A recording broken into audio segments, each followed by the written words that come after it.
a couple exciting programs for you all today. So today we have Dr.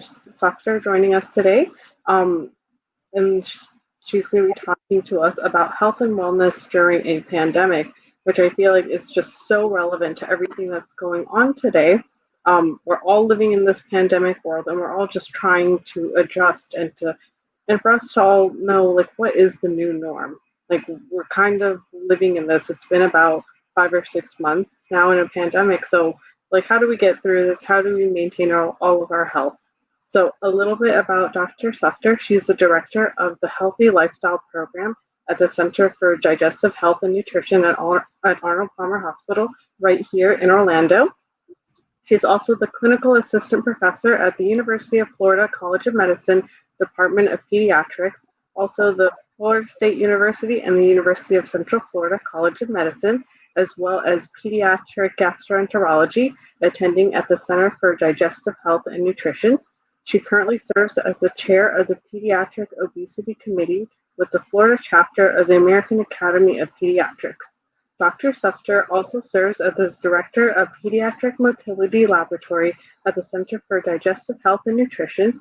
Her research interest includes motility disorders, allergic gastroenteropathies, defecation disorders, obesity medicine, and medical education.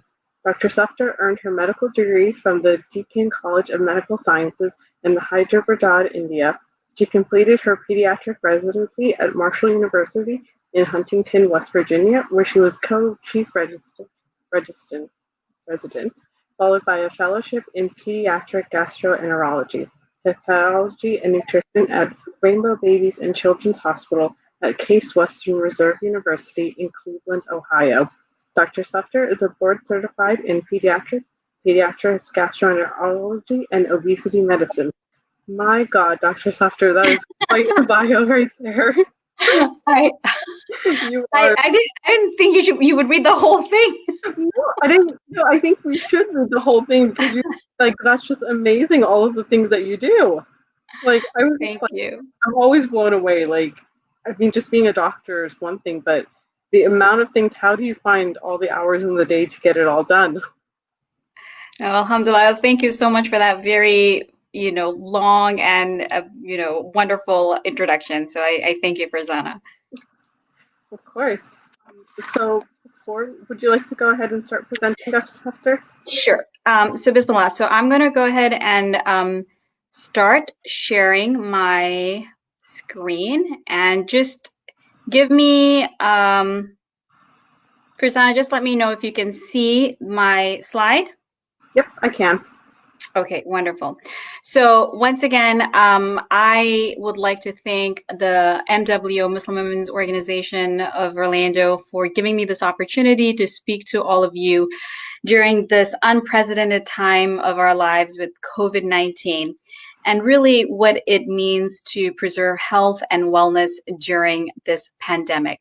So I think when our lives like overnight, got turned upside down. It was like mid-March, and, state of emergency was declared, stay-at-home orders went into place. And, I remember the kids were on spring break, and, we never went back to school for the rest of the academic year. And here we are, the end of summer and, the start of a new academic year. So a lot has happened. We, again, not necessarily prepared for what was coming our way.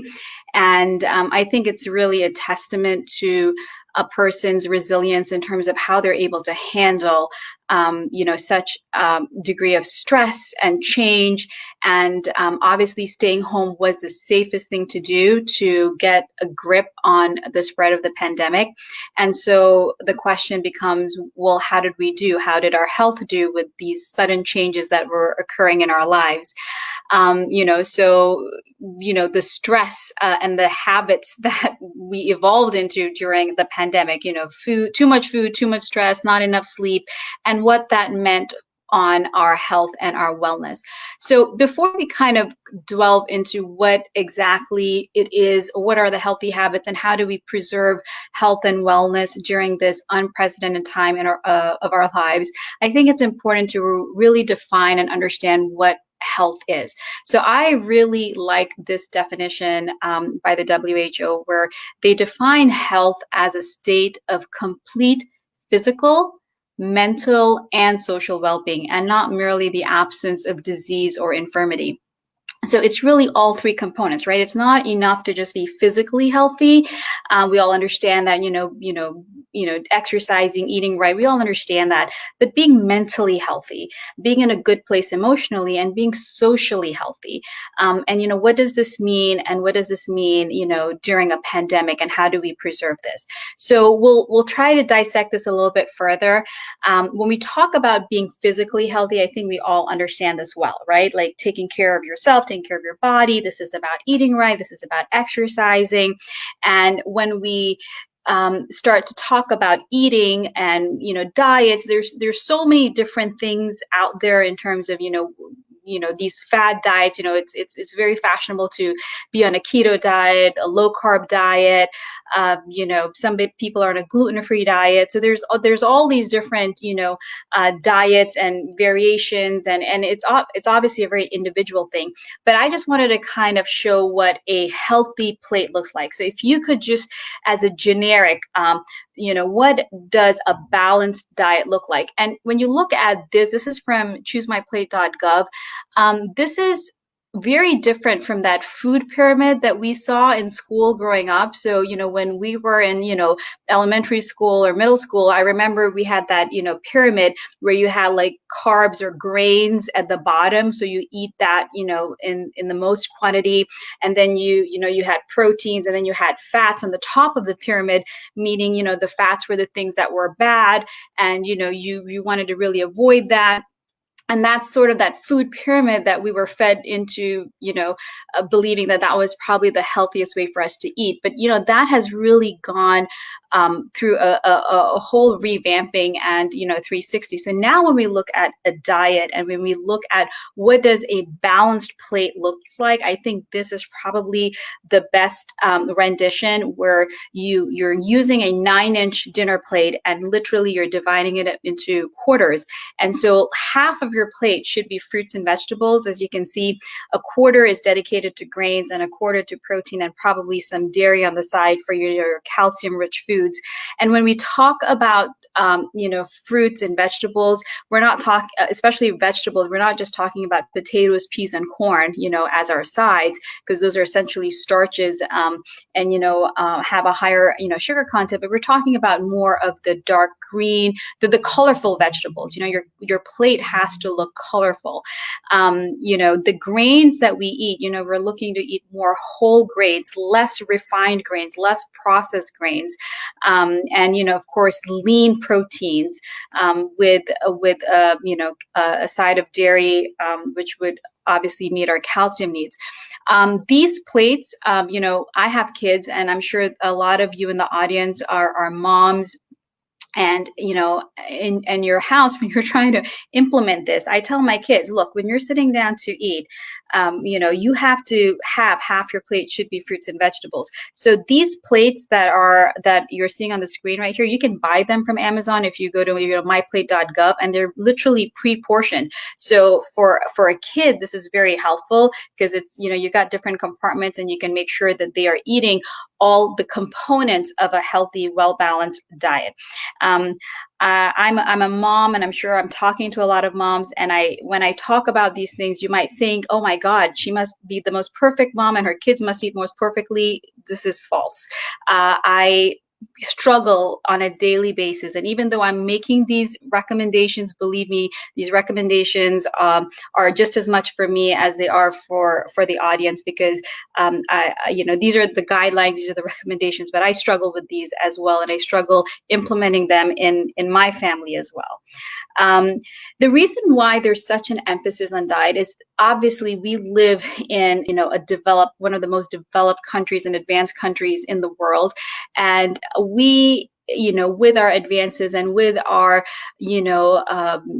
availability of food and the availability of highly refined processed foods, we have an epidemic at our hands with obesity, right? I mean, we know that in our country it is an epidemic proportion. And when you look at this graph this is an NHANES data graph, by the time we are projected to be 2030, 50%, 1 in 2 Americans will have a BMI of greater than 30. That puts us in the range of obesity. So this is scary data, and you can see the trend. So it started in the late 80s, early 90s, and we just started to trend up and up and up. So we're projected in less than a decade, 1 in 2 Americans are going to be considered obese. So it is truly a growing epidemic. And I worry about our children. I worry about this younger generation because, again, when you look at the trend and when you look at class 3 obesity, so class 3 obesity means these are children who are greater than 180% of the 99th percentile. So if you have that cutoff that says, okay, this is where a child is considered obese, you are 180% of that cutoff. So this is sort of like when you're trying to understand the degree of obesity, class 3 obesity is obviously the highest kind. And there is, again, a rapid uptick within our children, within the younger generations as well. So it truly is, we are not, as a nation, we are getting sicker and we are suffering from this. And so we have to kind of go back to the basics. We have to go back and relook at what is driving this. Again, when you look at statistics and you kind of like, when did this happen? What generation did this start to happen in? And again, you're going to see, like, between the 60s and 80s, we were pretty even in terms of where our BMI was. Like, our population looked pretty much the same. Things were not changing. And then suddenly something happened there in the late 1980s, and then there was a sudden increase in the BMI, and it is very multifactorial. So we'll dive into this a little bit more. What happened in America back then that led to this epidemic? So it is, like I said, very multifactorial. So when you think of why somebody is struggling with weight issues or obesity, there are conditions that are happening prenatally. There are conditions, there are factors at play when a baby is still in a mommy's tummy, when some of the genetic factors, the environment in utero. So for example, if you have a mommy who has gestational diabetes or has diabetes, then her baby is more likely to have issues with obesity, to have issues with insulin resistance, growing up. So even prenatally, some of the tone is set in terms of what's going to happen. And then, of course, the postnatal influences what happens after birth, feeding practices, breastfeeding, formula feeding, social determinants of health, education, access to food, access to, healthy food and affordability of healthy food, access to safe place. So again, it is very multifactorial in terms of what these determinants are that sort of dictate the trends with obesity and weight. I use this term a lot because I think this is what our environment has turned into. It's what I refer to as an obesogenic environment. Everything in our environment is conducive to weight gain. Everything in our environment supports weight gain because we have high energy foods that are calorically high in density, not necessarily high in nutritional value, but just calorically high in density, very refined, our supersized, fast foods that we get, our convenience foods that are, cheap and readily available and convenient, on the go foods that, we get through drive-throughs. These are a big problem and contribute to this obesogenic environment. Plus, there's a lack of activity or safe places for play, and plus, our kids nowadays don't like to play. They like to be sedentary. They like to sit with their device, whatever that device is, and it's hard to get them out and moving. Versus 2 decades ago, all summer long, kids would be out, riding their bike and be outside the whole day and would only come in when the sun goes down. So, there's definitely the environment, and, there's been a shift. It is, like I said, families, genetic predispositions, you can't really control that. But when you have those factors that you cannot control, like your genetic potential, your family history, but then you add it into an environment which is so conducive to weight gain, you're going to have, this epidemic. And of course, it is, I think we have to acknowledge the fact that there is quite a bit of stigma with obesity. People judge people who are suffering from obesity. And obesity is like any other chronic illness. It is not because these people lack motivation. It is not because these people are lazy. It is not because these people don't have any self-control. But there are, like I said, many factors that contribute to somebody's struggle with obesity. And I think as a society, we are quick to have that stigma and label people and view people in a very negative way when they are suffering from obesity. And I think as a physician, I've recognized that it is complex. There are neurohormonal pathways. When you carry body fat, that body fat is actually producing hormones like leptin that work on your brain, that make you more hungry, that drive hyperphagia tendencies. So again, it is complex, and I think we have to be cognizant of the fact, and we have to address bias, including weight bias, which is also an issue within our society. So when we are talking about what's the best way to tackle this problem, how do we tackle weight issues, or how do we manage obesity?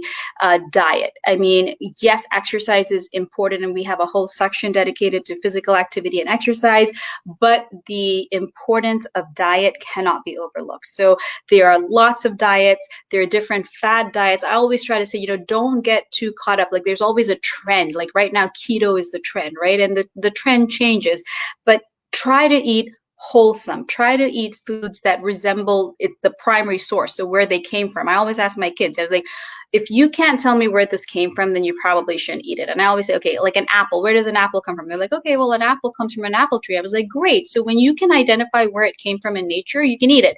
And I was like, I know, a Dorito. Where did a Dorito come from? And my son's like, well, there's no Dorito trees. I was like, exactly. So if you can't identify the source of your food or where your food came from, don't eat it, So obviously eat wholesome. That balanced plate that I showed you in the beginning of my talk, that's really, the way to go, portioning it out. And the less refined, the less processed, obviously, the healthier.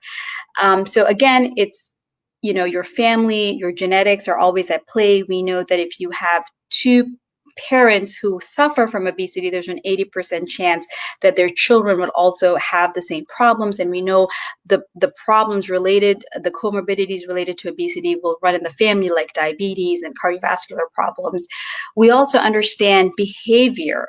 This is huge. I'm going to spend just an extra moment on this slide and emphasize one thing. I think universally, we know in 2020, smoking is bad for you, right? I mean, I don't think you're ever going to meet a person in this day and age who says, yes, smoking is good for you. No, I think it is universal. We all recognize smoking is bad for your health. Well, guess what? Being sedentary, not moving, sitting all the time equals being a smoker in terms of health risk. So let me repeat that. Being sedentary equals being a smoker in terms of health risk and its implications. So just like you would think, oh, a smoker, well, their risk of cancer is higher, their risk of heart disease is higher, their risk of this, that, and the other is higher. Well, being sedentary is no different. So in this day and age, not moving is a huge factor in terms of health risk. I'm a pediatric gastroenterologist, so I talk to kids all day. So I talk to them hopefully in a language that they're understanding. And I was like, okay, think of your body like a car or an engine, a car's engine, right? And if you had a car that was parked in your garage and you never turned it on and you never took it out and you just left it there, and it never moved. And then one day you decided, okay, I want to take it out for a run. What are the chances that you're just going to put the key in the ignition and it's going to work? the chances are low. That engine probably, something happened to it and it's not going to work as effectively. And I said, it's the same thing with your body. Like if you don't run that engine every day, if you don't, take it out every day, if you just leave it like a car just sitting in the garage, that engine's going to go bad. And so being sedentary equals being a smoker in terms of health risk and health implications. Let's talk a little bit about this. The similarities between food addiction and drug addiction. I know this sounds like a lot, but let me dissect this for you a little bit.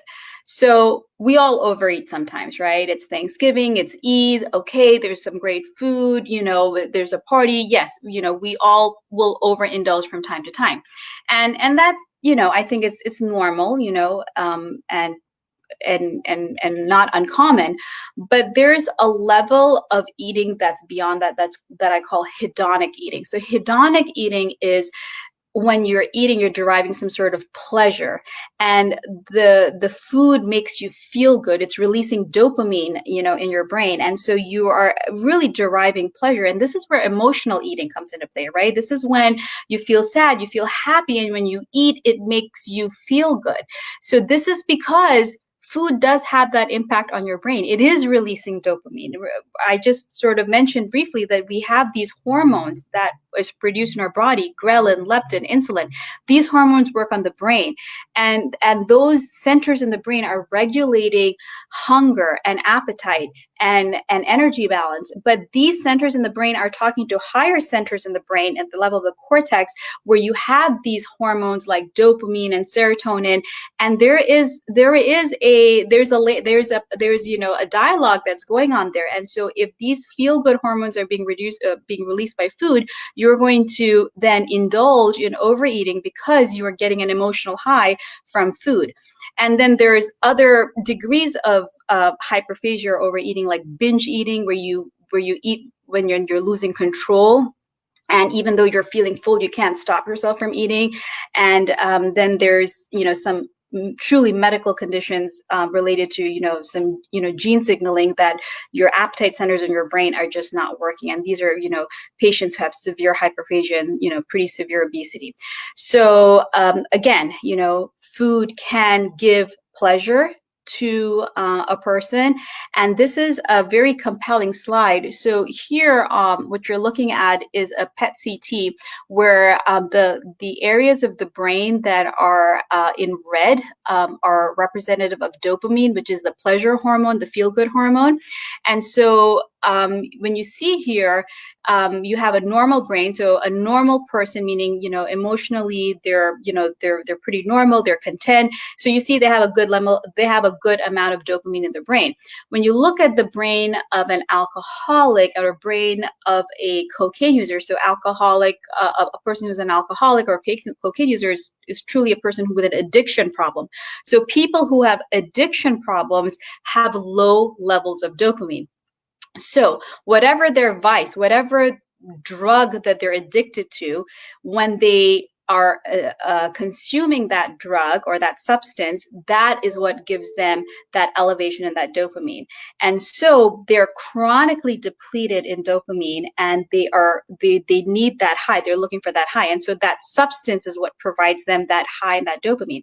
So because you see here, these patients with addiction problems are depleted dopamine, but then you look at in the top right-hand corner there, the brain of a person who is suffering with obesity, and it mimics the pattern of somebody who is a person with an addiction problem. So they too lack those dopamine levels. And so they are deriving that dopamine and that high and that hedonic eating from food. And sugar is as addictive as cocaine. And again, we have study after study that has shown this and has proven this. So again, it's important to recognize what is happening with our eating patterns and to address this so it doesn't become a chronic disease.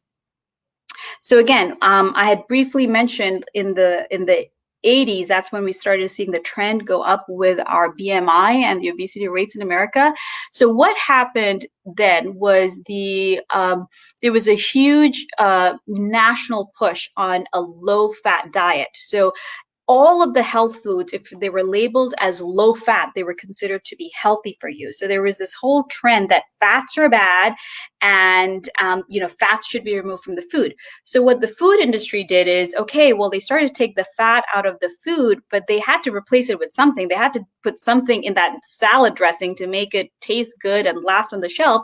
And so they started to use more sugars. They started to use things like high fructose corn syrup. They started to use more carbohydrates. The glycemic index was introduced in the American diet. So low fat food was touted as health food, and that was the trend, is a low fat diet is a healthy diet. So going back to that pyramid that I talked about, where fats were on the top of the pyramid, which means you should eat fats sparingly, that was the trend. And so when the fats were removed, the natural fats were removed from food products, food manufacturers had to put something in its place, and that was sugar. So they took out the fat and they put in the sugar in our food, and all of America suddenly was consuming incredibly high amounts of refined sugars and simple carbs, which is probably what contributed to the rapid gain in obesity. So it's important to recognize what a glycemic index is. A glycemic index basically means how much and how quickly anything you eat, anything at all, it doesn't matter if you eat a steak, a donut, a salad. So a glycemic index basically answers the question, how much and how quickly an ingested food will impact blood sugar. I got a text message, the sun is shining on my face. So let's see if I change my angle a little bit. Okay, let me send me a message if this looks okay. All right. So glycemic index really is referring to how quickly our blood sugar is impacted based on what we eat. So if you're eating a food that is low on the glycemic index, that means it's converting to glucose slowly. If you're eating something that's high on the glycemic index, it's converting to sugar fast. So what does that mean? So what if the sugar, if you're making sugar faster in your body, or what you're eating is converting to sugar faster? Well, if your glycemic index, if you're eating high glycemic index foods and your blood glucose is spiking, then that's going to impact your insulin, which is going to impact your leptin, which is going to impact your energy expenditure, which is going to impact your appetite, which is going to impact your intake. So it is going to be a big factor in terms of how your body handles your nutrient intake. So this is just a good slide that really demonstrates the difference between a high glycemic index food versus low glycemic index food. So things that are whole grains are better because they will release the sugar slowly. Things that are processed, things that are refined are going to release that sugar really fast in your body. And again, the higher the sugar rush, so the higher, or the faster rather, that your blood sugar spikes, the more impact it's going to have on insulin and leptin and all of these hormones that are going to cause rapid weight gain. So again, a low glycemic index diet is beneficial universally. So let's just take a moment and discuss sleep. So the title of this slide is You Snooze, You Lose, which means sleeping adequately. What is an adequate amount of sleep? About 7.5 hours, maybe 8 hours of sleep, okay? If you sleep an adequate amount of hours at night, this actually helps with hormone signaling in your body, which controls your weight. So leptin is a hormone. It's a satiety hormone. It's the hormone that signals your brain, okay, you have had enough. You don't have to, continue eating. You don't have to continue waiting. So it's one of those hormones that regulates weight gain, right? And we know study after study. So people who work night shift, people who are, working, healthcare workers who work at night, truck drivers who are driving at night, people who work night shift, they tend to gain weight faster because their leptin levels and ghrelin levels are dysregulated because they don't get enough hours of sleep and they're not sleeping at night. So it's not enough that you are getting enough hours of sleep, it's when you're sleeping as well. So if you are are up all night, and if you think, okay, well, I'll just sleep in the morning, that is not good for you either, because cortisol, which is a hormone that our body makes, and it's, our hypothalamus pituitary axis, waking up in the morning, your cycle, your sleep wake cycle, your cortisol levels are impacted by that. So you have to sleep at night when the sun goes down. You have to wake up when the sun comes up. You should get a minimum of 8 hours of sleep, because this will regulate your ghrelin, which is your hunger hormone, your leptin, which is your satiety hormone. And if you sleep enough, maybe you'll actually drop your BMI. So this is, again, very important, I think, for, busy moms and busy ladies who sacrifice sleep just to get more done in the day. So how much water should you drink? Well, at least 6 to 8 glasses minimum. So kids, at least 6-7 glasses. We live in Florida. It is hot. It is humid. We should probably really aim for at least 2 liters a day, or at least 8 glasses a day of water. So really, this combination of eating a balanced diet, eating foods that are whole, eating foods that are less refined, less processed, getting enough sleep, getting enough exercise. This is really what's going to contribute to a healthy lifestyle. So let's talk a little bit about how do we keep active and healthy during this lockdown? What are our recommendations in terms of physical activity? So for most adults, at minimum, I'm talking minimum, we should aim for 150 minutes of moderate intensity activity per week.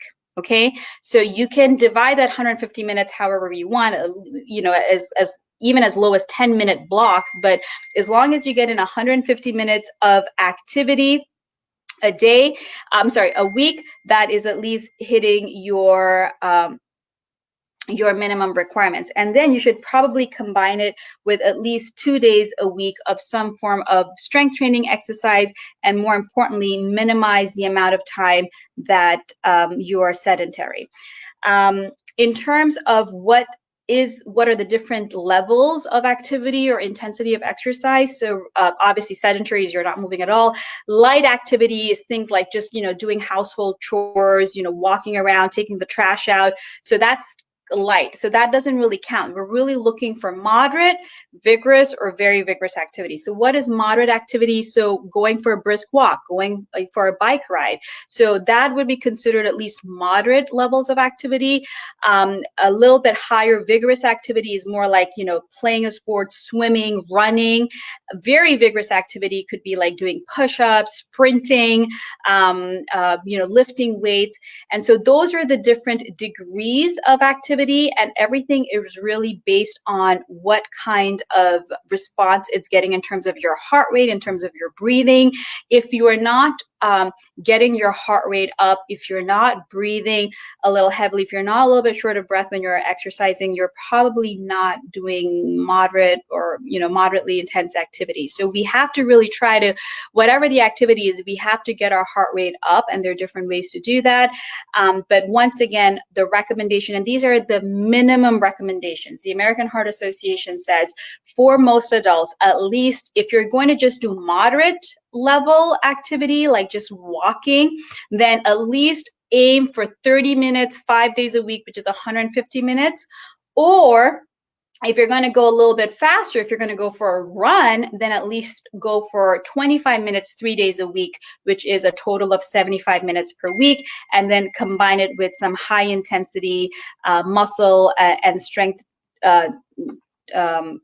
strengthening activities, again, for at least 2 days a week. So any kind of weightlifting or yoga or, strengthening exercises within additionally 2 days a week. So these are the minimum requirements. This is not like you're going to become, an elite athlete by doing this. This is just basic recommendations in terms of physical activity for all adults. What about for kids? This is the rule for kids, okay? Because kids, you can have, a 2-year-old, you can have a preschooler, you can have a middle schooler. Listen, I don't care. The 5210 rule is not my rule. It's the American Academy of Pediatrics. It is across the board, recommendations for diet and lifestyle changes for children that promote health, right? So the The rule is basically it encompasses their intake of fruits and vegetables, it encompasses their screen time, it encompasses their time that they spend on physical activity and sugary beverages. So when I say the rule of 5, it's 5 servings of fruit and vegetable every day. A serving is about half a cup. So if they have breakfast, lunch, dinner, and 2 snacks, basically every time they sit down to eat, you have to ask them, okay, is there a fruit or a vegetable with whatever meal or snack you're having, right? So how are you going to get your 5 servings in a day if that's not part of your daily? So if you think of that plate that I showed you in the first slide, every plate should have a fruit or a vegetable. So you have to ask your kids and you have to ask yourself, like, are my kids eating 5 servings of fruits and vegetables a day? Screen time, 2 hours or less of screen time. So I know everybody's got screen time galore going on. Everybody is being virtually schooled and online schooling. And I completely understand our kids are glued to a screen all day. And I get that, and that's unavoidable. But what I'm talking is 2 additional hours. So this is not school time or homework time. I'm talking about additional time where they are on their devices, they're doing their TikTok or their YouTube or playing video games or whatever.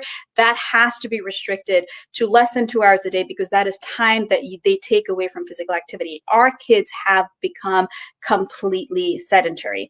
The 1 hour of playtime is the physical activity. We have to get 1 hour in for our kids a day. This is not for our kids to lose weight. This is for health maintenance. This is just what every child should do to remain healthy and active. 1 hour of physical activity is a non-negotiable, okay? It doesn't have to be exercise. It could be just they go out and they play, they go ride their bike, they go jump on a trampoline. And it doesn't have to be 1 hour together. It could be, divvy it up, do 3 20-minute sessions a day, do 2 30-minute sessions, do 4 15-minute sessions. It doesn't matter how you dice it, but they need at least 1 hour where their body is moving. And sugary beverages, 0. No child needs to drink, until age 2. I'll say, okay, until age 2, maybe there's a role for, their milk and their juice, but after a certain age, after, they're done with those toddler years and they're going into that preschool age, they don't need juice. Juice is not healthy. You want to give them, apple juice comes from apples. Well, let them eat a real apple. When you give them apple juice, you extract the sugar from the fruit in a concentrated form, and you give it to them so their glycemic index goes through the roof. And believe me, when it's that constant highs with their blood sugars, which drives their insulin, which drives weight gain, which actually drives hunger, which makes them more hungry. So fruit juice is not good. So anybody who thinks giving their child fruit juice is they're doing or they're practicing something healthy, they're not. The only beverage that is really what your child needs is water. And you want to cut up some real, fruit like strawberries or lemons and oranges and just throw it in your water just to naturally give it some, flavor, then that's fine. But really, they should not be drinking any beverage that has calories. So obviously soda and sweet tea and lemonade, all of that should be eliminated. So this is a rule for all the moms who are listening. I have this pasted, and some days we make 5210 and sometimes we don't hit all the rules, but this is, again, this is what I practice and this is what I preach. And I feel like if we can do this minimum for our kids, we can avoid a lot of health problems for them. I'm just keeping an eye on the time. In terms of women's health, because we are, of course, I am speaking on behalf of NWO and we are a women's organization, it is important. I think what has happened during this pandemic is we've really taken a backseat on a lot of those common requirements, a lot of our health screening, which is part of, our daily. I think people are afraid to go out and get screened, but I'm throwing the slide out there because it's still important. I can't tell you how many cases we're hearing of somebody who's just sort of been ignoring their symptoms. They've been afraid to go see their doctor because it's a pandemic. And then, they go see them. And, unfortunately now, we have, a cancer that's developing and has been developing and, has been missed because we haven't done some of our routine screening in terms of mammograms and, haven't been screening for osteoporosis and so on and so forth. This is another slide from the breast cancer screening guideline in terms of the age, depending on your risk factors, depending on your family history of when screening with mammograms comes into play. Let's talk about parenting. in the times of a lockdown. So again, this is uncharted territory for most of us, but I will tell you one thing, okay? Our kids are the greatest imitators. You know, if you want your kid to do something, don't tell them, let them watch you. If they see you do it, they're going to do it. If you tell them to do it, they're not going to do it. And you cannot tell your kid to do something while you yourself are not going to do it. So if you want to be a role model, model the behavior that you want your child to do. If you are on your screen all day long, do not expect your child to be reading a book. They're going to be on the screen with you, right? So if you want to model behavior that you want your child to follow, then I would suggest practice as you preach, as we say. It has been stressful with everything the pandemic has thrown our way, and I think it is very important to understand and recognize the stress that our kids are feeling, right? And I think when we spend hours just watching the news and consuming the infodemic that is social media, like there is so much, it's just like an epidemic of information and you don't know what's right and what's wrong. And the CDC says something and the WHO says something, and and I don't want to get political, but you just get all this information thrown at you and you're trying to sort of sort through it and make sense for yourself, but it is very overwhelming and it is palpable among our kids. Our kids are feeling the anxiety, their routines are upside down, and the question is, how do we parent during these crises? Well, the first thing is stick to a routine. Routines are very important. This is also the time maybe to try new things because we have the gift of time to explore with our kids things that we weren't able to do, pre-pandemic. And managing your stress, because if you're stressed, your kids are going to feel your stress as well. So limit the time that you're on social media, keep a structure, keep it positive, keep the kids informed, and also control the infodemic, control how much information and what we are feeding into our kids. So again, I like this quote a lot. Parents are the ultimate role models for children. Every word, movement, and action has an effect. No other person or outside force has a greater influence on a child than the parent. And I truly see this. I truly believe this. I think kids are a product of their environment. And I think if you as a parent are providing that structure, providing that routine, providing that role modeling, your kids will follow. So how do you establish a routine? How do you establish a successful routine? So again, you have to prioritize. You have to think, okay, I only have 24 hours in this day, and I'm going to pick my priorities. What are the 3 things that I want to focus on or work on? And then being consistent. So once you prioritize, okay, you're like, okay, this is my priority. Now, how am I going to make it happen? How am I going to make this happen for my kids? And understand that you have to be consistent. You can't just say it and walk away from it. So there is a degree of discipline that goes into establishing routine and creating a routine. And if you fall off, which we all do, we're like, okay, we started really good, but we're doing 5-2-1-0 every day, but now we do nothing. It's okay. It takes a little bit, but you have to establish a routine. You have to stick with it. And that's really important for your mental health and your child's mental health. So these are a bunch of infographics. Obviously, the slides are too busy to read, but this is one-on-one parenting during COVID. Spending time with your child more, one-on-one time, because again, switch off your phone, switch off your device, spend time with your teenager who, doesn't want to talk to you sometimes. You can exercise with your kids together. So I think, one of the things that the pandemic has given us is the gift of time, because before, the weekends were consumed with, this activity and this sports and go here and this birthday party. And now all of that has ended. So we do have the gift of time. And I think, utilizing that time to connect with our kids, keeping it positive, keeping and maintaining that structure, managing our stress, managing our anxiety, and when you have a child who's acting up, because kids are kids, they're acting up and their behavior is going to reflect their anxiety and their emotions. And what do you do as a parent? Well, you have to, redirect, use consequences. The type of parenting you're going to, use is obviously going to depend on the age and stage of your child. But again, I find this as a very useful infographic that, will help us navigate some of those, parenting challenges that we've all faced during the pandemic. All right.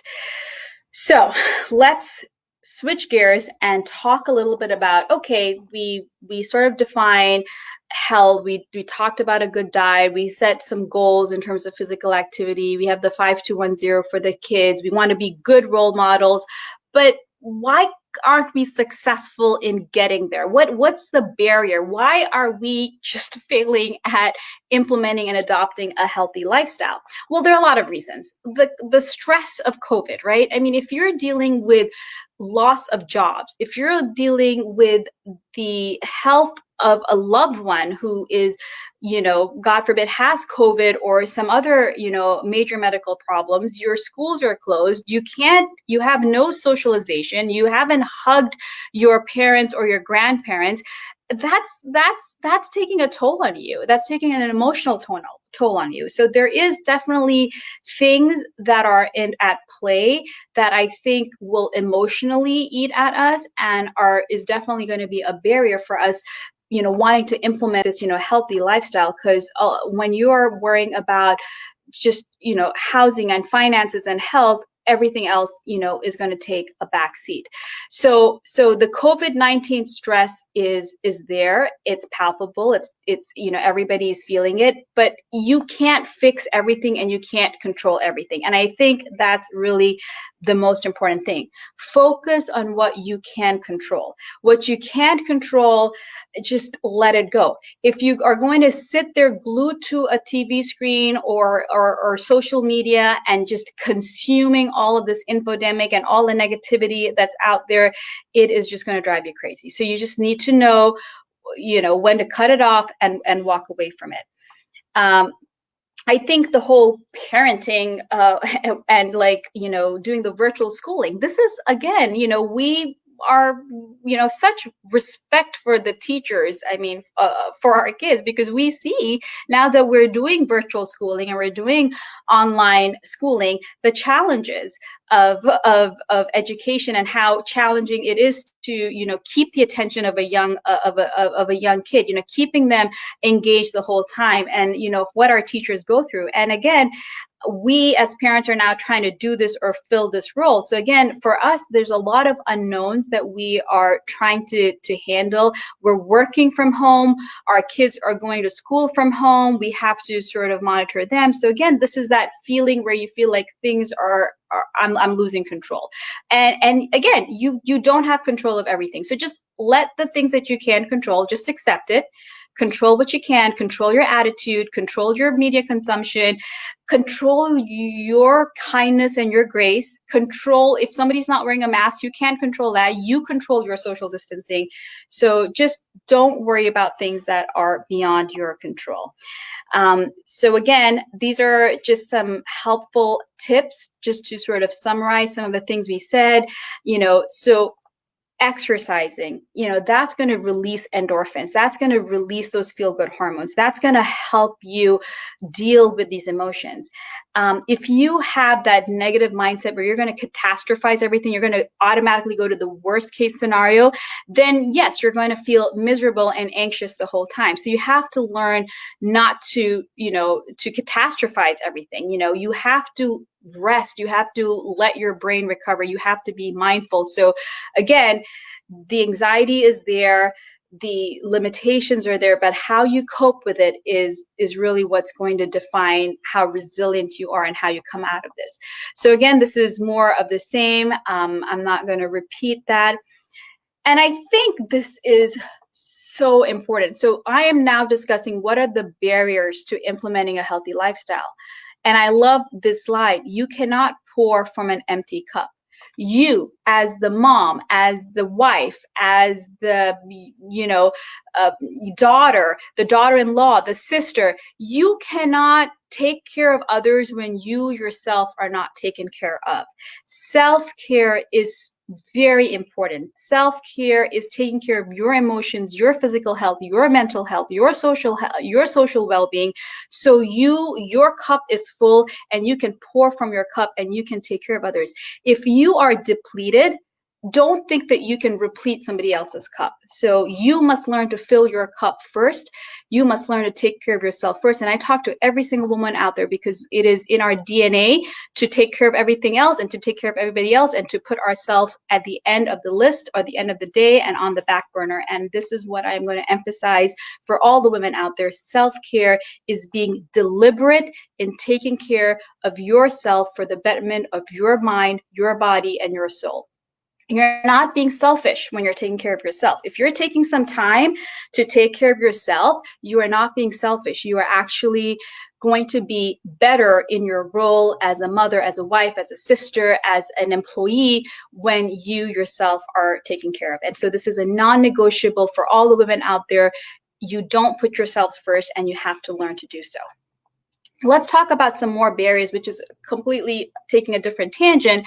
But when we talk about what are the barriers, we can't ignore in this day and age racial disparity and implicit bias. When we talk about COVID deaths and you see an overwhelming majority of patients who are dying are African American, there are social determinants of health, economic stability, neighborhoods, environment, education, the social, the community, that they belong to, their affordability and accessibility to healthcare. All of this also plays a role. All of this is also a barrier in terms of being healthy and being well. So we have to address this and not just, brush it under the rug, but by and large, during this pandemic, there is a disproportionately higher amount of African American citizens who have been impacted and have lost their lives. And so we really, as a nation, have to take a moment and understand and unpack this and address these issues for us as a nation. So, well, what's going to motivate you to change? Well, it depends. Do you want to look good on Facebook? Is it personal? Is it going to give you self-fulfillment? Is it fear that's going to motivate you? So everybody's motivation is different. It is a matter of finding what motivates you and, again, making it a priority. When we talk about changing behavior, I think it is important to define what we're trying to do, what our goal is, right? Getting, knowledge, like figuring out, okay, so what does that mean to eat healthy? What does that mean to be physically active? Like, how long should I do this for? And finding that motivation, being deliberate in that intention, and then relying on a support system that will help you make these changes. So again, changing behavior is hard.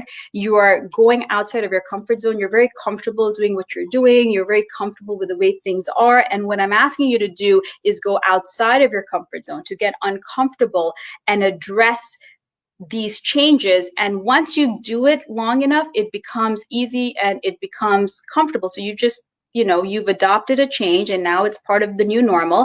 And hopefully you can continue to role model that positive behavior change for yourself, for your kids, for your family.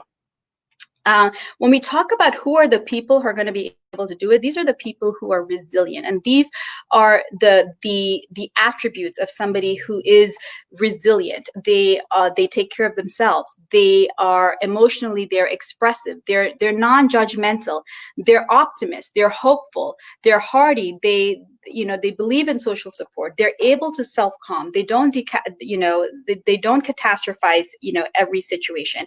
And a lot of this is who you are, where you came from, what is your value system, what is your culture, and what were you raised to be. So it's very, again, there are a lot of different moving parts and pieces to who are the people who are able to change and adapt and just embrace, versus who are the ones who just fall apart and they just can't move any forward. I think I love the slide, the attitude of gratitude. And this is really like, how do you see the glass? Do you see it half full? Do you see it half empty? The pandemic is the worst thing possible. This is the end of the world. I don't know if things will ever be the same again, or looking at it with a different lens. Maybe something good came from it. Maybe we say, Alhamdulillah, we say, we thank Allah during this difficult time. we are grateful for what we do have, because maybe we do have a safe place. Maybe our home is still secure. Our health is still intact. So there's always two ways to look at something. And I think it is important to have this attitude of gratitude and be grateful for what you have, because it could always be worse. And I think, when you're ungrateful, there's a lot of negativity, and you can really go down a negative spiral. So, being grateful, and counting your blessings is super important. And I'm going to conclude. I'm almost ending the end of my talk. And so we're going to just talk a little bit about some of the lessons from our faith that also promote health and wellness. So I think we universally know that there is,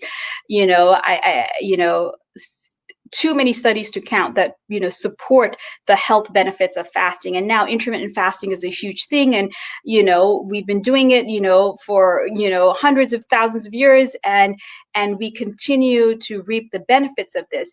And it's not just the physical benefits, it's the other benefits. We are acquiring patience, we're refining our manners, we're learning discipline, we're learning to be more charitable, right?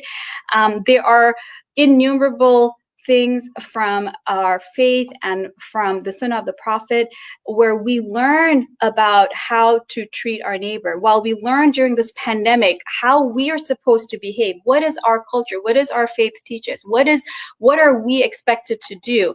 Are we supposed to be selfish and just think about us, or are we supposed to be generous? So it is the lessons that we have learned from our faith that I think also add to our health and our wellness. Cleanliness is half of our faith. What have we learned during the pandemic? What have we done for the entire year of 2020? We washed our hands, right? Repeatedly. But it's part of our faith. Cleanliness is half of our faith. Personal hygiene, cutting your nails, taking a shower, brushing your, and this is all part of our faith. And again, for our kids, when we're emphasizing these things, we're like, well, this is who we are, this is what we do, and again, this is our sunnah. So again, a lot of great benefits, health benefits, doing the wudu regularly, washing our face, washing our hands, the physicality of our prayer, all of this is contributing to our health and to our wellness. When you look at the sunnah of Prophet Muhammad sallallahu alaihi wasallam, when we eat, to be moderate in our eating, eat 1/3 of your stomach should have the food, 1/3 of your stomach should have water, and 1/3 of it should be left open for air. And when he says be moderate, it's moderation in every aspect of our life. It's moderation in our talking. It's moderation in our spending. It's moderation in our action. It's moderation in every aspect of our life. Let's avoid the extremes. And again, let's find hope and strength in our faith that will also support our journey to health and wellness. The two blessings which many people waste are health and free time. So during this pandemic, if you are lucky and you have not been inflicted with this virus and you have your health and you have free time, these are two blessings. And what are you going to do with those two blessings, I think, is the big question. So once again, I'm going to conclude by saying, being healthy is not just being physically healthy, but being emotionally healthy, being spiritually healthy, being socially healthy. COVID-19 is something that nobody was prepared for, nobody expected, but how do we come out of this? And I hope and I pray that we all come out of it with solidarity and resilience. And once again, I thank you all for listening, and I will stop screen sharing and pass it back to our host.